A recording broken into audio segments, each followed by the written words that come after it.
الحمد لله والصلاة والسلام على رسول الله اما بعد.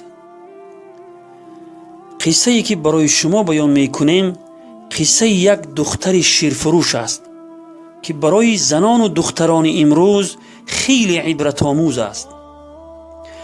این قصه را تا آخر خوب گوش اندازید و به دیگران هم آن را برسانید.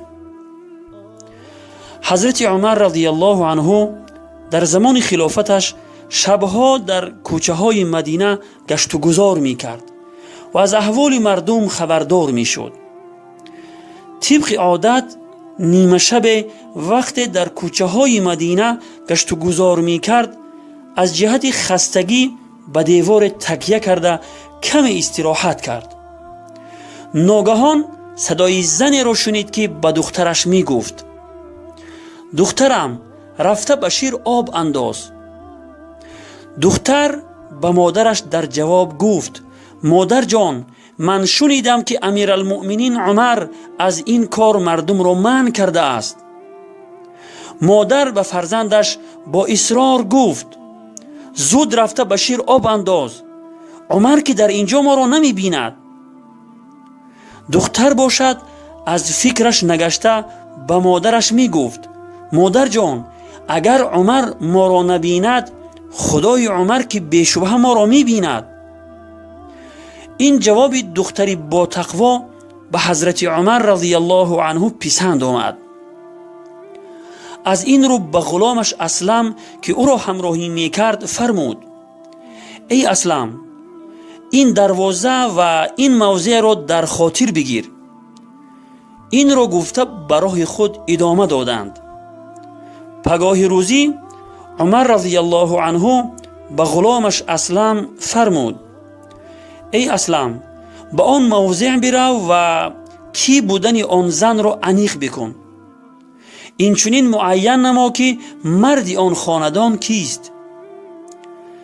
دری نگذشته اسلم خبر آورد که آن دختر باکره است و مادرش زنی بیشوهر می باشد.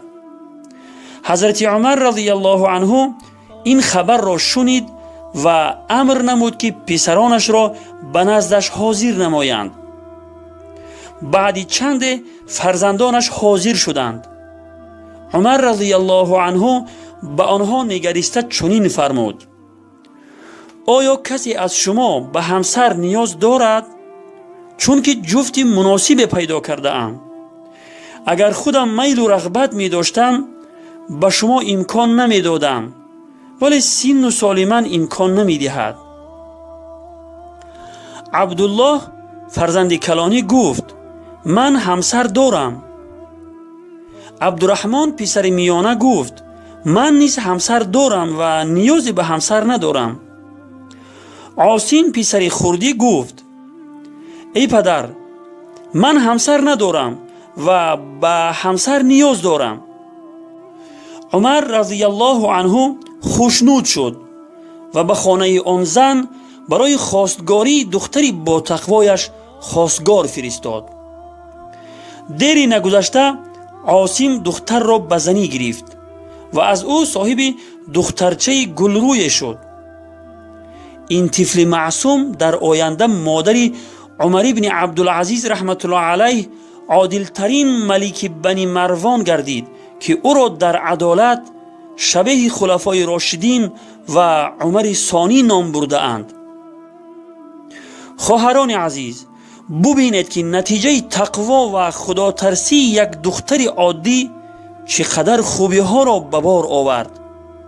خواهران عزیز، شما می توانید با تقوا و خدا ترسی و پرهیزگاری خود بهترین شخصیت ها را برای جامعه پیشکش نمایید.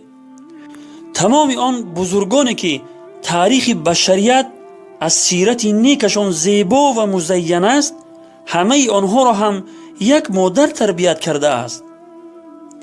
متاسفانه زنان و دختران امروز حتی 2 دانشگاه را ختم می کنند، ولی یک فرزند را تربیت کردن نمی توانند که برای جامعه بهترین شخصیت ها باشد و نامش در تاریخ به نیکی یاد شود. برادران و خواهران عزیز، در پنهانی و آشکارا از خدا بترسید و از گناهان دوری جویید. از آن رابطه های نامشروعی که در شبکه های اجتماعی انجام می دهید پرهیز نمایید. این را فراموش نکنید که بهترین سرمایه انسان مسلمان در دنیا و آخرت این خدا ترسی در پنهانی و آشکاراست. والسلام علی من اتبع